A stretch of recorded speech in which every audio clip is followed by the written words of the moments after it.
சென்னை 1000 விளக்கு தொகுதியில் அதிமுக பொதுச் செயலர் எடப்பாடி கே பழனிசாமி பரப்புரை மேற்கொண்டு வருகிறார். காட்சிகளை பார்க்கலாம். இந்தியாவிலேயே ஒரு திட்டத்துக்கு 63,000 கோடி நிதியை பெற்ற ஒரே அரசாங்கம் அதிமுக அரசு. ஒரு திட்டத்தையாவது உன்னால பெற முடிஞ்சதா? ஒரே ஆண்டில் அரசு 11 மருத்துவக் கல்லூரி கொடுத்தோம். 11 அரசு மருத்துவக் கல்லூரி மருத்துவமனை. ஒரு மருத்துவக் கல்லூரிக்குள்ளால் கொடுக்க முடிஞ்சதா? 6 மாவட்டம் புதுசா பிரிச்சு கொடுத்த கோட்டம் தாலுகா 284 ஆரம்ப சுகாதார நிலையம் 2000 அம்மா மெடிக்கல் அதை மூடிட்டு அம்மா ஆட்சி வந்ததுல மீண்டும் திறக்கப்படும். அம்மா உணவகம் கொரோனா காலத்தில் 7 லட்சம் பேருக்கு சுண்ட உணவு தயார் பண்ணி 3 வேளையும் விலையில்லா கொடுத்த அரசாங்கம் அதிமுக அரசாங்கம். மீண்டும் அதிமுக ஆட்சி வந்த உடனே இந்த திராவிட முன்னேற்ற கழகம் அரசியல் கால் புரட்சியின் காரணமா பல அம்மா உணவகத்தை மூடி இருக்காங்க. சென்னை மாநகரம் தமிழ்நாடு முழுவதும் அம்மா உணவகத்தை மூடி இருக்காங்க.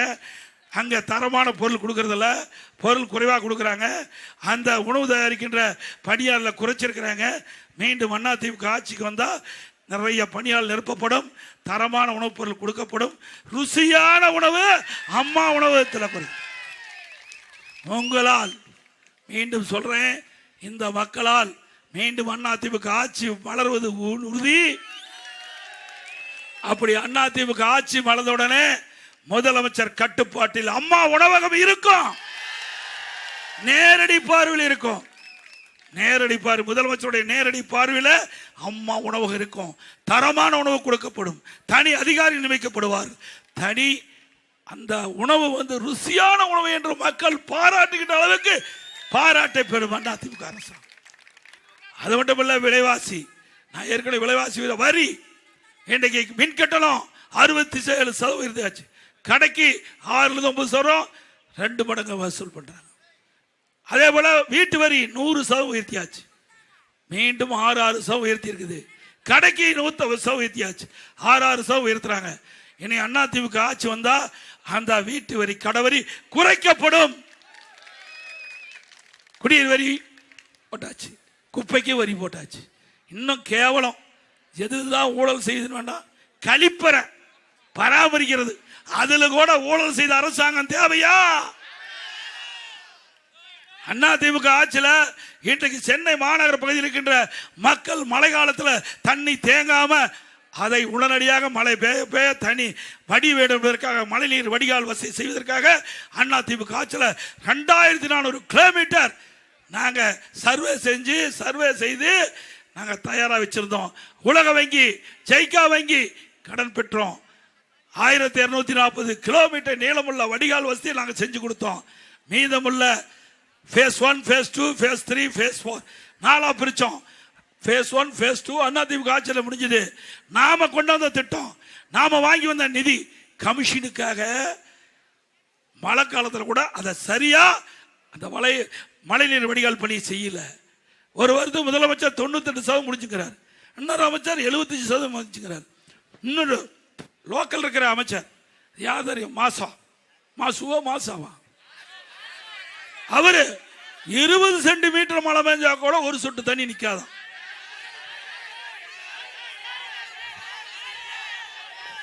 20 சென்டிமீட்டர் கனமழை பெஞ்சா கூட ஒரு சொட்டு தண்ணி சென்னை வீதியில நிக்காதான். அப்படியா இருக்குது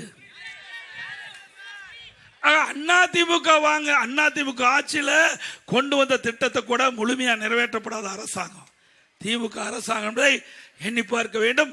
இதுவரைக்கும் எஞ்சிய மழைநீர் வடிகால் நீள பணிகள் இன்னும் மேற்கொள்ள. அப்படிப்பட்ட மோசமான அரசாங்கம் திமுக அரசாங்கம் இந்த நேரத்தில் நினைவு கொள்ள வேண்டும். அதுபோல மக்களுக்கு பாதுகாப்பு இல்ல, சிறுமிக்கு பாதுகாப்பு இல்ல, பெண்களுக்கு பாதுகாப்பு இல்ல, பாட்டியமாவுக்கு பாதுகாப்பு இல்ல. 2 வயசு சிறுமி கூட பாலியல் சீட்டு உட்பட்டு படுகொலை சொல்லுகின்ற ஆட்சி. 1999 போக்சோ வழக்குகள்.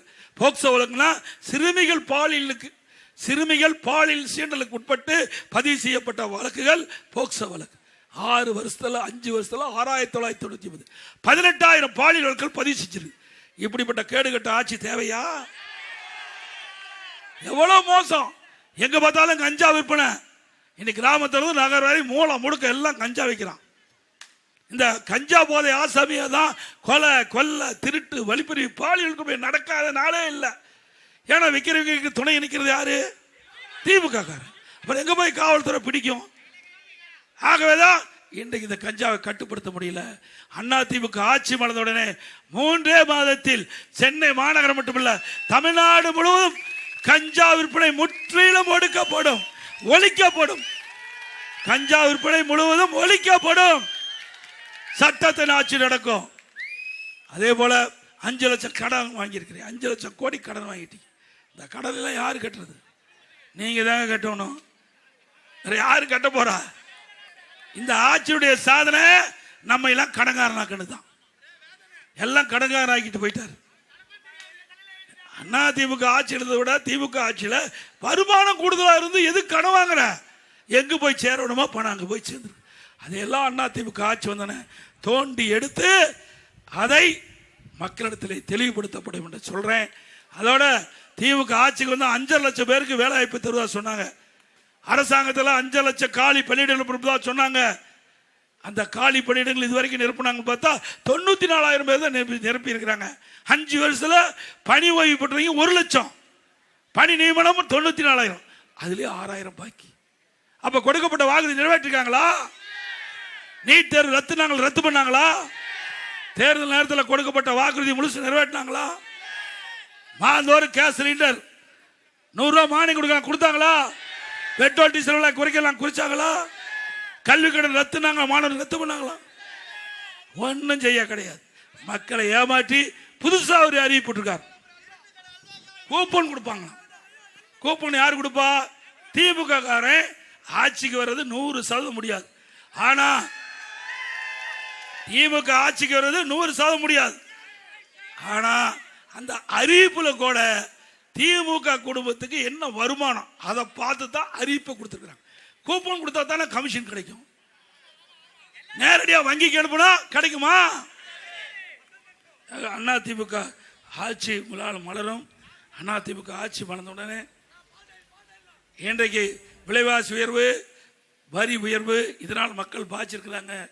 இதிலிருந்து மக்களை மீட்டெடுக்க எல்லா குடும்ப அட்டைக்கும் மாதந்தோறும் வருடத்திற்கு அதாவது வரிச்சுமை மற்றும் விலைவாசி ஏற்றத்தை தடுக்க ஒவ்வொரு குடும்ப அட்டைக்கும் 10,000 ரூபாய் சிறப்பு உதவித்தொகை வழங்கப்படும்.